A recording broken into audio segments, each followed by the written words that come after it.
जम्मू कश्मीर में हाल ही में डीडीसी के चुनाव हुए हैं और अलग अलग जगहों से अलग अलग नतीजे हमारे सामने आए। अगर बात करें जम्मू के कुछ चार पांच डिस्ट्रिक्ट की, तो भारतीय जनता पार्टी ने एक बड़े बहुमत से वहां पर सीटें जो हैं वो हासिल की हैं और 4 से ज़्यादा डीडीसी वो बनाने जा रहे हैं।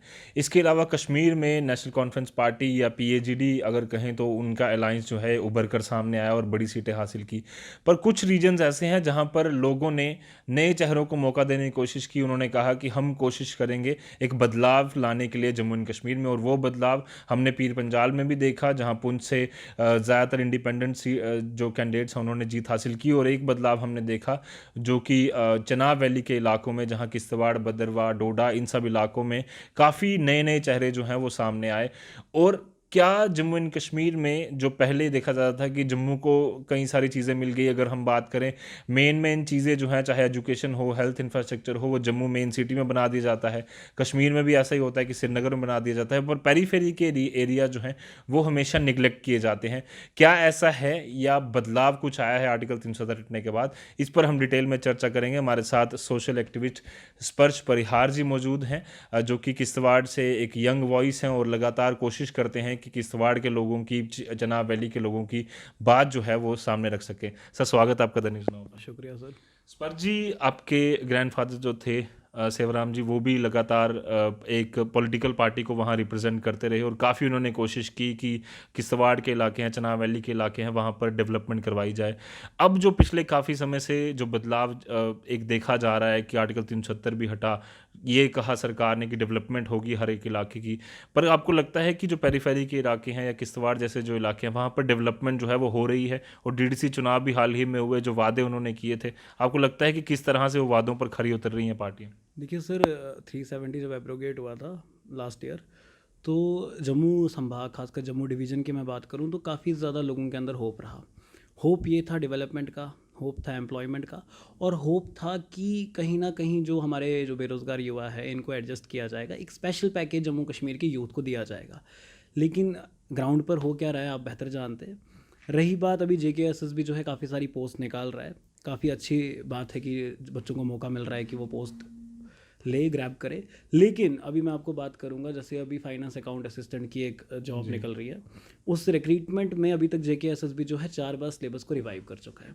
मुझे ये चीज़ समझ नहीं आ रही है कि JKSS भी चाह क्या रहा है। आप एक दफ़ा एक सिलेबस को सेटअप कर दो ताकि बच्चे पूरी तरीके से अपने आप को प्रिपेयर कर ले कि हमें इसके लिए पढ़ना है। लेकिन बार बार सिलेबस को चेंज करने का मतलब क्या है, आपका क्या मोटिव है?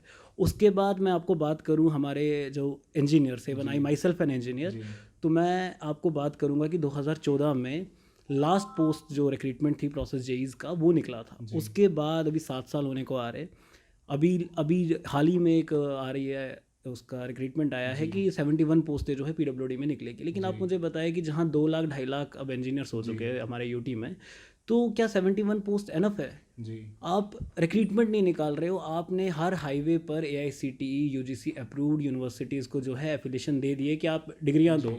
आपने हर ज़िले में, हर डिस्ट्रिक्ट में जाकर जो है पॉलिटेक्निक कॉलेजेस को खोल दिया है। लेकिन आपने कॉलेजेस खोल दिए, आपने डिग्रियां देनी शुरू कर दी, लेकिन आपने सोचा कि कल अगर इतने प्रोफेशनल्स आ जाएंगे, इतने इंजीनियर्स आ जाएंगे, तो हमने इनके लिए सोचा क्या है? तो कहीं ना कहीं ये हमारे आदरणीय प्रधानमंत्री से भी मेरी एक विनती है, और हमारे LG साहब मनोज सिन्हा जी से भी एक विनती रहेगी कि कुछ सोचा जाए और जम्मू कश्मीर के प्रोफेशनल यूथ को जो है एक स्पेशल पैकेज की ज़रूरत है जो इनको मिलना चाहिए। रही बात दूसरी, मैं आपको बात कहूँगा कि एक डेवलपमेंट था, एक डेवलपमेंट की बात हुई थी कि मल्टीनेशनल कॉरपोरेशन का सेटअप होगा, बड़े बड़े इंफ्रास्ट्रक्चर वाली कंपनीज यहाँ पर आएगी, लेकिन पिछले 1.5 साल में मिला कुछ नहीं। बिल्कुल। सिर्फ वादा भी किया गया था कि एक इन्वेस्टमेंट जो है समिट भी होगा, इन्वेस्टर समिट होगा, वो भी अभी तक नहीं हुआ। बिल्कुल बिल्कुल। तो मैं वही आपको बात कर रहा हूँ कि काफ़ी सारे वादे हुए, लेकिन एक्चुअल में हुआ क्या? देखिए, हम डिजिटल इंडिया की बात करते हैं और कहीं ना कहीं बाकी सिटीज़, बाकी स्टेट जो है 5G की तरफ मूव कर रहे हैं। लेकिन जब हम जम्मू कश्मीर की बात करते हैं, आए दिन हम एक र्यूमर सुनते हैं कि that 4G is going to restore soon. लेकिन वो सून कितनी बार? अब ठीक है, सिक्योरिटी इश्यूज़ है, सिक्योरिटी रीजंस है, आपने बंद रखा, ठीक है, अच्छी बात है। लेकिन अब 1.5 साल हो गया, हम 4G का पैसा पे कर रहे हैं, आप हमको सर्विस 2G की दे रहे हो, और उसके बाद भी जब हमारे जम्मू कश्मीर का यूथ डिमांड करता है कि हमको 4G चाहिए, हमारा रिस्टोर होना चाहिए, लेकिन हमारे को यही सुनने को मिलता है कि सून होगा रिस्टोर। ये हमारा फंडामेंटल राइट है, और एक फंडामेंटल राइट से हमें वंचित रखना, तो मैं नहीं समझता कि ये सही है। ये एक गवर्नमेंट को, एडमिनिस्ट्रेशन को जल्द से जल्द फैसला लेना चाहिए और जम्मू कश्मीर के यूथ को 4G वापस दे देना चाहिए। बाकी मैं आपको बात करूँगा, मैं अपनी डिस्ट्रिक्ट किश्तवाड़ की बात करूँगा, तो बीजेपी एक लीडिंग पार्टी थी वहाँ पर, और वहाँ के जो XMLA 2014 में चुनकर आए सुनील शर्मा जी, जनरल सेक्रेटरी भी हैं भारतीय जनता एग्जैक्टली तो उनसे लोगों को बहुत ज़्यादा होप था। लोगों को लगा था कि 14 में हमने एक बड़ा बदलाव लाया है, तो शायद सुनील जी जो है काफ़ी सारा बदलाव लाएंगे हमारे डिस्ट्रिक्ट किश्तवाड़ में। लेकिन हुआ क्या, ये एक वो बड़ा अच्छा प्रोवर्ब है कि old wine in new bottle. जी काम हुआ नहीं, बदलाव हुआ नहीं। आज किश्तवाड़ के अंदर 5 पावर प्रोजेक्ट वर्क कर रहे हैं। जी अभी एक नया 850 मेगावाट का रैटले पावर प्रोजेक्ट है, रिवाइव्ड हुआ। जी और अब मैं होप करूँगा, मैं विनती करूँगा हमारे XMLA से कि इस बार जो है एक वो जो नेपोटिज्म वाली बात करते थे हम, तो वो नेपोटिज्म ना हो, वहाँ के लोकल अनएम्प्लॉय यूथ को मौका मिले ताकि एक फेयर तरीके से रिक्रूटमेंट हो। बाकी मैं उनसे ये भी एक गुजारिश करूँगा कि 6 साल में आपने काम नहीं किया। जी डिस्ट्रिक्ट डेवलपमेंट काउंसिल्स के जब इलेक्शन हुए, और कहीं ना कहीं बीजेपी एक लीडिंग पार्टी होने के बावजूद किश्तवाड़ में सिर्फ 3 सीटें निकाल पाई, जिसमें एक सीट इंद्रवाल कॉन्स्टिट्यूंसी और एक सीट जो उन्हें जीती है त्रिगाम की, कुछ 300 प्लस का समथिंग मार्जिन रहा। तो उसको मैं कोई बड़ी उपलब्धि नहीं कहूँगा। एक कहीं ना कहीं कि लोगों ने उनको रिजल्ट दिया है कि उनके फेक प्रोमिसेस से लोग काफ़ी ज़्यादा अवेयर थे, तो उसका रिजल्ट मिला कि आपकी स्पीचें जो आप बड़ी बड़ी करते हो, और वो सुनील जी ने एक स्पीच में कहा था कि भारतीय जनता पार्टी जो है अब ये देश की बड़ी पार्टी नहीं बल्कि एक विश्व की बड़ी पार्टी है। जो विश्व की बड़ी पार्टी है तो उनको चाहिए कि एक छोटा सा डिस्ट्रिक्ट है, कोई यूटी की तो उनने रखा नहीं है कि यूटी की तरफ उनको ध्यान देना है, उसके लिए बाकी लीडर्स भी बैठे हुए। तो सुनील जी को जो अपना क्षेत्र है, जो अपनी कॉन्स्टिट्यूंसी है, उस पर ध्यान देना चाहिए। डेवलपमेंट एक बड़ा रीज़न है किश्तवाड़ का। मैं टूरिज़्म सेक्टर की बात करता हूँ, लेकिन अफसोस होता है किश्तवाड़ को टूरिज़्म बूस्टअप नहीं मिलता है। अब अगर किश्तवाड़ की मैं बात करूँ तो कई सारे ऐसे इलाके हैं जो कि, अगर सीनिक ब्यूटी की बात करूँ तो खूबसूरत इलाके हैं। वहाँ कई सारी और चीज़ें भी हैं जो टूरिज़्म के लिहाज से काफ़ी ज़्यादा प्रमोट अगर उनको किया जाए तो लोग जो है वो आएंगे। जिस तरह कश्मीर जाते हैं वैसे जम्मू में भी आएंगे, किश्तवाड़ भी आएंगे। पर ये क्या रीजंस रहे हैं पिछले कुछ सालों से कि अभी तक भी किश्तवाड़ का जो टूरिज़्म है वो इतना बूस्ट नहीं हो पाया? लोग बाहर से आते हैं, वो सीधा कश्मीर जाते हैं, किश्तवाड़ की खूबसूरती देखने का उन्हें मन नहीं करता। देखिए सर, मैं अगर कहूँ आपको, आप भी किश्तवाड़ विज़िट करे होंगे, तो हमारे पास ऐसी ऐसी जगह है। हमारे पास माँ सरथल देवी का स्थान है, हमारे पास एक बड़ी अच्छी ज़ियारत है, वहाँ की मानी हुई ज़ियारत है, हमारे पास माँ चंडी का दरबार है, और हमारे पास जो हमारा स्वर्ग है, हमारा चौगान। लेकिन बात मैं वही कह रहा हूँ कि टूरिज़्म सेक्टर को बूस्टअप किया ही नहीं, ध्यान दिया नहीं। हमारा GI टैग आता है सैफरन का, वो कश्मीर में उसको दिखाया जाता है, बल्कि हम जम्मू डिवीज़न में आते हैं। तो जम्मू संभाग के साथ ये अपीजमेंट पॉलिसी और डिस्क्रिमिनेशन क्यों? क्या हमारा विधायक 2014 से लेकर 2021 तक सोया हुआ था? क्या वो उस गहरी नींद में था? उसे ध्यान नहीं रहा कि मुझे किश्तवाड़ को टूरिज़्म सेक्टर में बूस्ट करना है? अगर भद्रवा को बूस्ट मिला, उसे मिनी कश्मीर कहा गया, तो हमारा इतना ब्यूटीफुल, इतना स्वर्ग किश्तवाड़, हेवनली उस जगह को इतना संवारा गया है नेचर ने, लेकिन किश्तवाड़ में बूस्टअप नहीं मिला। और मैं आपको बात कहूँगा, हमारे पास दक्षिण एरिया है, रोड कनेक्टिविटी प्रॉपर नहीं है सर। मैं मड़वा वाड़वन की बात करता हूँ, अभी भी रोड कनेक्टिविटी प्रॉपर नहीं है। आप विंटर्स चल रहे हैं इस वक्त, हमारे पास इतना इशू है रोड कनेक्टिविटी का, लैंडस्लाइड आए दिन है। अभी आप देख रहे हो नेशनल हाईवे ब्लॉक है। उसके बाद मैं आपको कहूँगा कि हम 5 पावर प्रोजेक्ट चला रहे हैं। इतने बड़े बड़े पावर प्रोजेक्ट होने के बाद जब इलेक्ट्रिसिटी की बात आती है, हम फ्री नहीं मांगते, हम कहते हैं रहने दो, फ्री नहीं चाहिए हमें, हम पैसा देंगे, लेकिन आप हमें इलेक्ट्रिसिटी दो। आप लगा लो कंटेनमेंट जोन, 15 से 16 घंटे 14 घंटे बिजली जा रही है। तो किश्तवाड़ के लोगों को मिल क्या रहा है? किश्तवाड़ के लोगों ने खुद विकास किया, खुद नौकरियां पाई, खुद जाकर अपना स्ट्रगल कर अपने आप को डेवलप किया। लेकिन गवर्नमेंट ने क्या किया? वहाँ के MLA ने क्या किया? भाषण देना, स्पीचें करना, लोगों के बीच जाना, उनको झूठे वादे देना, एक दिलासा देना कि मैं आ गया, मैं आपका डेवलपमेंट करूंगा। वो काम नहीं है, काम ग्राउंड पे दिखना चाहिए। लेकिन किश्तवाड़ के लोगों को कभी भी काम नहीं मिला। मैं आज से पहले की बात करूंगा, मेरे ग्रैंडफादर थे स्वर्गीय सेवाराम परिहार जी, उन्होंने एजुटेशन करी किश्तवाड़ में, किश्तवाड़ को डिस्ट्रिक्ट दिलाया, डिग्री कॉलेज करा, तब काम करा उन्होंने। ये नहीं था कि हमें अपने को सेलेक्टिव लोगों को काम देना है। तो आज कहीं ना कहीं अब DDC में भी काफ़ी ज़्यादा लोग चुनकर आए, और एक अभी नेशनल कॉन्फ्रेंस के काफ़ी सारे लीडर्स वहाँ पर जीते हैं। तो मैं चाहूँगा अपोजिशन से भी कि वो भी थोड़ी आवाज़ रेज करे, और जो अब इश्यूज़ है, जो डिस्ट्रिक्ट डेवलपमेंट काउंसिल्स में हमने इनको जिताया, तो इन लोगों को सोचना चाहिए कि अब हमें किश्तवाड़ की भलाई के लिए क्या करना है। तो मेरी एक अपोजिशन से भी गुजारिश रहेगी कि वो किश्तवाड़ के अपलिफ्टमेंट के इश्यूज़ और बर्निंग इश्यूज़ पर ध्यान दे। प्लस मैं चाहूँगा कि जो किश्तवाड़ के कुछ डिपार्टमेंट्स है, जैसे मैं PHE की बात करूँगा, मैं और भी हमारे बहुत सारे डिपार्टमेंट्स उसमें आते हैं, मैं एजुकेशन सेक्टर को बूस्ट करने की बात करूँगा। और मैं कहूँगा कि PHE में कुछ ऐसे, अभी यहाँ पर हमारे लोग बैठे हुए हैं कि फिजिकली वो JEEs वहाँ पर काम कर भी रहे कि नहीं कर रहे वो नहीं पता है। करप्शन चले जा रही है, अपने सेलेक्टिव लोगों को काम दिए जा रहे हैं। कोई जेई का भतीजा है, कोई एडब्ल्यू का भतीजा है, तो उसको ठेकेदारी दी जाएगी, कॉन्ट्रैक्ट्स दिए जाएंगे। तो ये चीज़ें बंद होनी चाहिए। जो हम पावर प्रोजेक्टों में भी देख रहे हैं, सेलेक्टिव लोगों को जो ये मिल रहा है काम, तो ये नेताओं के फ़ोन पर, ये साहब लोगों के फ़ोनों पर ये जो आप रिक्रूटमेंट करवा रहे हैं, ये सब बंद होना चाहिए। एक फेयर तरीके से काम हो जिससे लोग खुश हो। जी।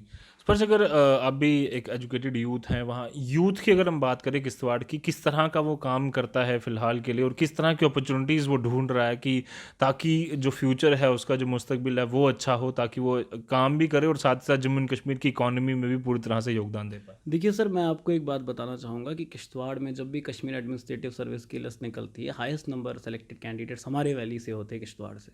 लेकिन अफसोस इस बात का है कि जब हम एक्सपोजर की बात करते हैं, हमारे पास नहीं है। हमारे पास कुछ अच्छे स्कूल्स है, एजुकेशन तो हमारे पास है नहीं। एक आधा स्कूल हमारे पास केंद्रीय विद्यालय जैसा वहाँ पर है, मेरी खुद की स्कूलिंग वहाँ से हुई है। लेकिन बदलाव चाहिए हमें, हमें चाहिए एक्सपोजर। हम कहते हैं कि रजौरी पुंछ को आपने पहाड़ी रिजर्वेशन दिया, बहुत अच्छा काम किया, लेकिन व्हाट अबाउट किश्तवाड़? किश्तवाड़ का यूथ कहाँ जाएगा? उसके राइट्स उसको क्यों नहीं मिलेंगे? हमें क्यों हमारे राइट से वंचित रखा गया है? हमारे पास टैलेंट है, हमारा बच्चे आज, मैडम मैं सरिश असगर जी की बात करूँगा, आज अगर वो इन्फॉर्मेशन डायरेक्टर थी, अभी वो उनका ट्रांसफ़र हुआ है डिस्ट्रिक्ट मजिस्ट्रेट डोडा, तो वो भी किश्तवाड़ वैली के हैं। अभिषेक शर्मा आईएएस और इतने सारे रोज़ एमबीबीएस, जैम्स, नीट टॉपर्स। तो हम लोगों को एक्सपोजर नहीं मिलता है, एजुकेशन सेक्टर में बूस्ट नहीं है, और ये काम कौन करेगा? हमारे लीडर्स। लेकिन हमारे लीडर्स एक गहरी नींद में सोए हैं। वादे भाषण करने में इनको माइक पकड़ा दो, ये शुरू हो जाएंगे, लेकिन जब ग्राउंड पर आके पब्लिक के लिए काम करना है, they are not present there. तो कहीं ना कहीं मेरी गुजारिश है हमारे एलजी साहब से, हमारी एडमिनिस्ट्रेशन से, कि अब सरकार को चाहिए हमारे अर्स्तवाइल डोडा डिस्ट्रिक्ट पर ध्यान देना, हमारी चंद्रबागा वैली को ध्यान देना, कि ताकि वहाँ अपलिफ्टमेंट हो, डेवलपमेंट हो, करप्शन को रोका जाए और बहुत अच्छे तरीके से वहाँ के टूरिज्म सेक्टर को बूस्ट किया जाए, ताकि वहाँ के लोग भी किश्तवाड़ का नाम जो है अच्छे अक्षरों में लोग जाने, हिंदुस्तान जाने, ना कि बस सिर्फ कि हाँ जी किश्तवाड़ है तो कहाँ है। तो लोगों को पता होना चाहिए। हमारे जम्मू के लोगों को, जब हम जम्मू में आते हैं, हम कहते हैं हम किश्तवाड़ से आए, तो people are not aware about our district. तो इतना ज़्यादा हमारे पास है, पाडर है हमारे पास, सरथल है हमारे पास, बहुत प्यारे प्यारे टूरिस्ट सेक्टर्स है हमारे पास, जगहें हैं। तो हम चाहते हैं कि इसमें बूस्टअप आए, और हमारे लीडर से मेरी गुजारिश है कि इस पर काम हो। आप पहाड़ी रिजर्वेशन खासकर किश्तवाड़ के बच्चों को मिलना चाहिए, जो उनका राइट है, तो उनके राइट से उनको वंचित ना करो। और दूसरी एक मेरी छोटी सी डिमांड रहेगी हमारे एलजी साहब से, वुमेंस कॉलेज जो है किश्तवाड़ की एक नीड बन चुकी है इस वक्त, तो किश्तवाड़ में वुमेंस कॉलेज जो है जल्द से जल्द खोला जाना चाहिए। जी बिल्कुल, काफ़ी ज़्यादा ज़रूरी बातें इन्होंने। इस पर आखिरी सवाल आपसे पूछूंगा, पार्डर से भी कई सारे दिन पहले एक वीडियो भी आई थी लगातार कि वहाँ पर रोड कनेक्टिविटी जो है वो बिल्कुल नहीं है। कई सारे इलाके ऐसे हैं जहाँ पर अभी भी लोगों को कई किलोमीटर पैदल चलकर जो है वो अपने घरों की ओर जाना पड़ रहा है। क्या अब सरकार को उसकी तरफ थोड़ा ज़्यादा ध्यान देना पड़ेगा? क्योंकि अभी भी, कल भी एलजी साहब ने कहा है कि रोड कनेक्टिविटी को लेकर हम कई सारे और प्रोजेक्ट्स ला रहे हैं। क्या डिमांड करोगे आप रोड कनेक्टिविटी को लेकर किश्तवाड़ के एरिया में? सर मैं आपको बताऊंगा, पलाली रोड का अनशन चल रहा था, तो उस टाइम पर भी हमारे विधायक गायब रहे। तो जब अनशन ज़्यादा हुआ, सोशल मीडिया में आया, आप लोगों ने दिखाया, तब जाकर हमारे विधायक को फुटेज खाने के लिए वहाँ जाना पड़ा मजबूरन। तो कहीं ना कहीं क्या है कि जैसे पाडर में आईटीआई का बोर्ड लगा, सेंक्शनड नहीं हुआ। माँ चंडी की दरबार की मैं बात करता हूँ, तो बड़ी बार सोशल मीडिया में आया, इवन आशीष कोहली जी ने दिखाया कि यहाँ पर इसको डेवलप करो, इसको मेंटेन करो रोड को। तो यही है कि गवर्नमेंट ध्यान नहीं दे रही। हम हर बार विनती करते और एक होप रखते कि चेंज आएगा। तो मुझे लगता है कि सरकार को थोड़ा सा हमारे किश्तवाड़ की तरफ ध्यान देना चाहिए, और जो भी लीडर्स गहरी नींद में है वो जागो, वरना ये पब्लिक है, ये ताजपोशी भी करती है, और ये फिर ताजपोशी उतारना भी बहुत अच्छे से जानती है। जी धन्यवाद हमसे बातचीत की इस पर। जी, बड़ा शुक्रिया सर। तो किश्तवाड़ के जो मुद्दे थे उन्होंने बताया किस तरह की एक्सपेक्टेशन यूथ रख रहा है। हेल्थ में, एजुकेशन में, इंफ्रास्ट्रक्चर में बात करूं तो काफ़ी ज़्यादा डिप्राइव रहा है हमेशा से किश्तवाड़। और उम्मीद है कि जो अभी जो सिटिंग एमएलए जो पहले थे, एक्स एमएलए सुनील शर्मा जी, वो काफ़ी सारी उम्मीदें लेकर किश्तवाड़ के लोगों को के सामने गए थे, उन्हें जिताया भी गया। अब यहाँ का यूथ जो है किश्तवाड़ का, वो उनसे मांग कर रहा है कि जो वादे आपने किए थे वो आप पूरे कीजिए। उम्मीद करते हैं कि जल्द ही एलजी साहब भी किश्तवाड़ का दौरा करेंगे और वहाँ के जो डेवलपमेंट के इश्यूज़ हैं, जो प्रॉब्लम्स फेस करने को आ रही हैं यूथ को, आम जनता को, वो सॉल्व करेंगे। कैमरामैन कमल सिंह के साथ अजत फोरा, द न्यूज़ नाउ, जम्मू।